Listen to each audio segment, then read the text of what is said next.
Hello. Hope you guys are doing well and connecting deeply with your people and yourself.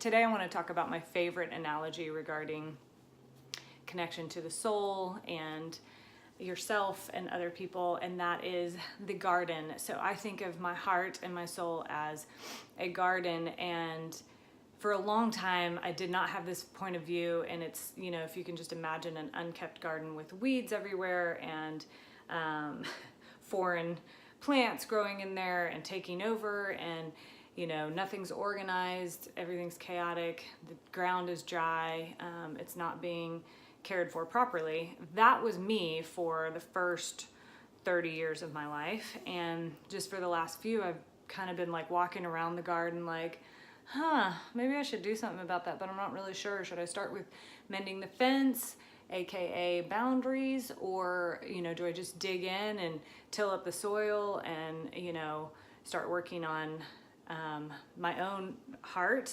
and connecting with myself, or where do you start? So basically I would say the parameter, the fence, is your boundaries, and so that's what keeps the toxic bugs out, or people, or like the little munchers that are going to take over your garden and eat all your stuff. So it keeps them out, but it allows in other people who can help care for your garden and bring fertilizer and wonderful things. So the fence is very important. I would say the dirt and the soil in there is your own heart, and that is enriching your soul and your self-worth and your view of self. All of that stuff is right there in the soil. That nothing is going to grow in your life. You will have no fruit in relationships, no deep connections until that soil is rich and fertilized and watered properly. And so we want to take care of that. And then we plant seeds, and then the seeds are you're picking. And that's the thing. Oh my gosh, Mark Groves with Create the Love talks about this all the time. You choose. You get to choose what you want in your life, who you want in your life, and who you're going to be. So those seeds are your choice.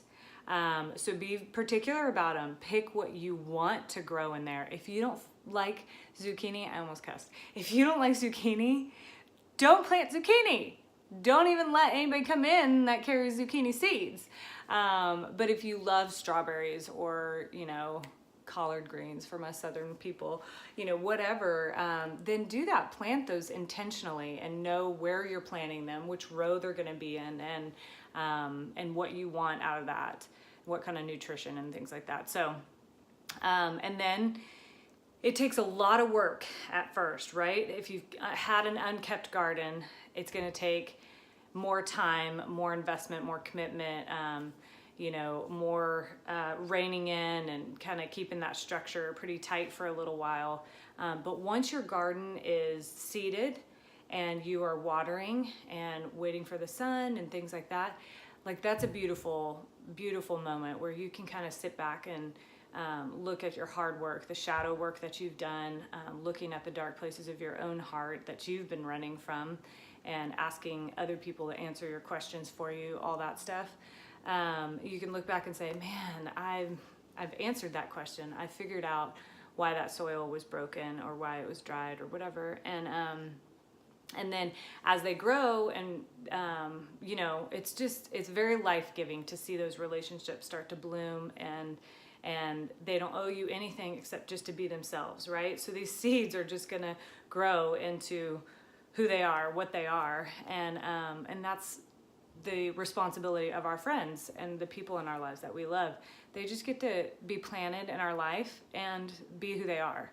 And so as the gardener of your soul, you can appreciate that once you've taken the responsibility to care for your own soul. So it's really fun, and then you get to harvest, and it's just a feast, and it's just wonderful from there. And that doesn't mean there won't be storms, and there won't be foxes that try to get in, and rabbits or whatever, and other little things that cause pain.